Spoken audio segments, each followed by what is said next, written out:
अस्सलाम वालेकुम वरहमतुल्लाहि वबरकातुहू। क्या हाल चाल है? उम्मीद है सब दोस्त खैरियत से होंगे। दोस्तों, आज मैं कुछ आप लोगों को ज़िंदगी गुजारने के असूल बताने जा रहा हूँ। अगर इसको की ऑफ सक्सेस कहा जाए तो ये गलत ना होगा।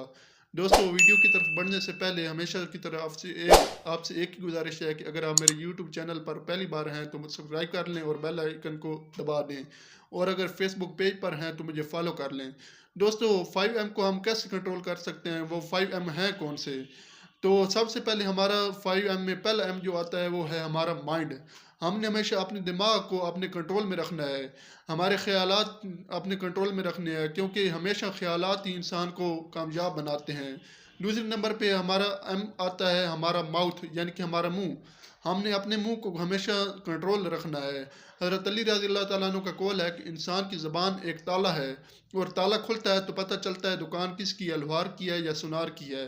तीसरे नंबर पे हमने अपने मूड को हमेशा कंट्रोल में रखना है, हमेशा हंसते रहना है, मुस्कुराते रहना है, ये भी एक तोहफा भी है। और चौथे नंबर पे हमने अपनी मनी यानी कि रकम, पैसा, इसको भी कंट्रोल करना है, क्योंकि पैसा इंसान के लिए 99.9% मसाइल का हल होता है। और पाँचवें नंबर पे मैनर यानी कि असूल, हमने अपनी ज़िंदगी के कुछ ना कुछ असूल बनाने हैं ताकि हमारी कामयाबी के लिए बहुत ही ज़रूरी हों।